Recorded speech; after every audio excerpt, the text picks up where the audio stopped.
You have arrived at the K.O.E. Nation.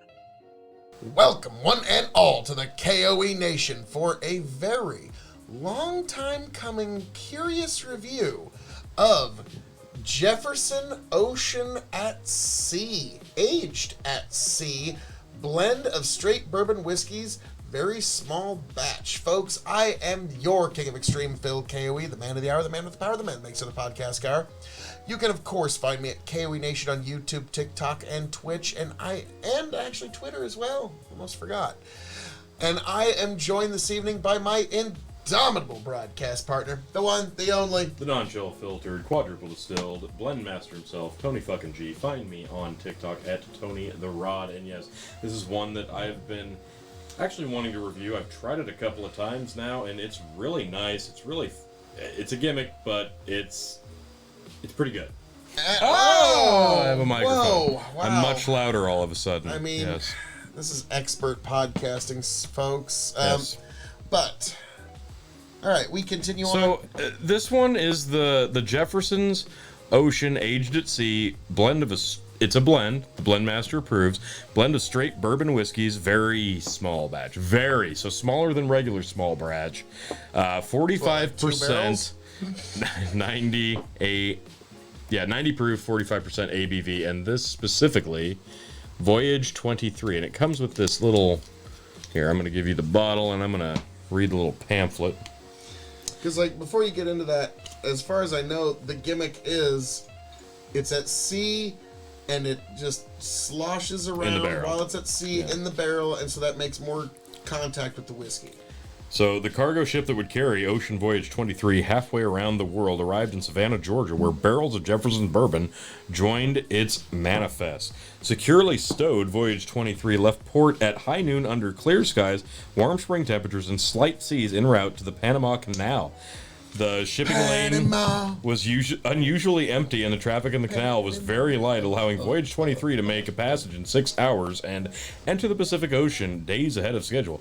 Adjusting the speed at a slower pace, Voyage 23 dropped below the equator, and while technically it was now winter, the seas remained unusually warm and slight all the way to Tahiti.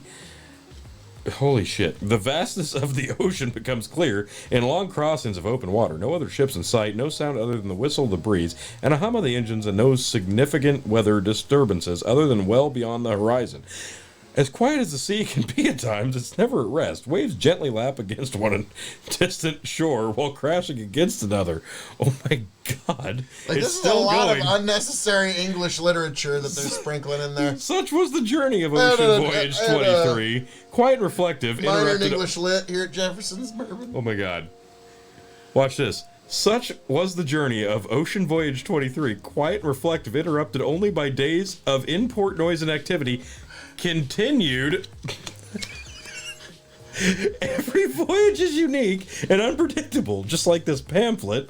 Jefferson's Ocean Voyage 23 is a reflection of its travel, where it was allowed to rest and take on the solitude of the sea and the character of the barrels that cradled the bourbon. Enjoy the remarkably smooth, buttery, and smoky taste of Ocean Voyage 23. Reflect upon its transforming time at sea. Dear God. I was about to say, like, wow.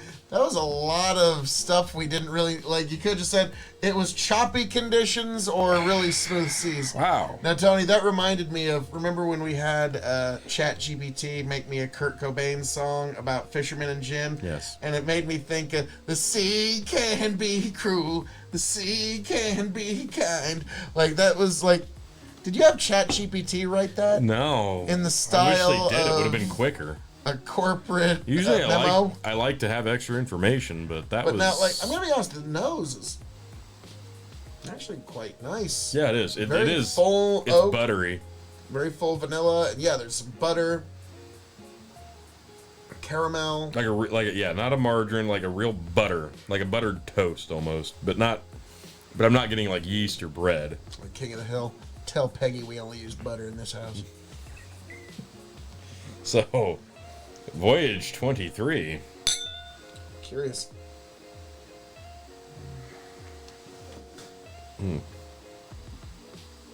It's a lot more pleasant than I thought it would be. To me, the butter comes through. You get a little Buttery candy cane. I was gonna say buttered toast, but yeah, it is almost like if you slathered some sugary butter on a candy cane. That's pretty spot on. Yeah, like that was the first thing that came to my mind. It's Yeah. like, and now I can't Buttered really candy shake cane. it. Wow, I that's can't shake it. and that's not a flavor you would think would be good, but I rather like that. Well, Tony, Yeah, that's really nice. for those who don't know, we grade on a 5-star scale. 5 meaning you have to have it before you shuffle off this mortal coil. 0 meaning pass it on by. The K.O.E Nation has advised you well. So, Tony, we're going to grade this as a bourbon, as a whiskey, as a cask-aged spirit. It's shelving, and for those new to the show, secret 5th question. So, as a bourbon, As a bourbon, this is it's not a little gimmicky because very gimmicky. you want to say like, oh yeah, I can definitely taste the extra contact. No, that the whiskey as a had with oak. bourbon, I'm gonna give this 3.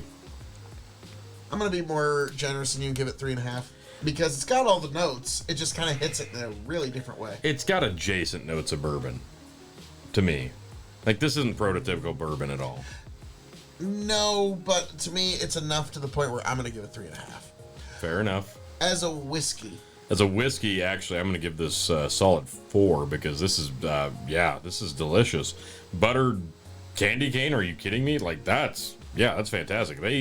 It's a gimmick, but damn, they hit the right strokes on this gimmick because this one, this is a birdie if you're doing golf I'm terms. gonna stick with 3.5 as whiskey because you can do a lot with it, but like that candy cane, you want to drink it neat rather Right, than yeah, that's mix what I'm it. doing. So, Sure, but- I'm gonna stay with 3.5. All right, fair enough.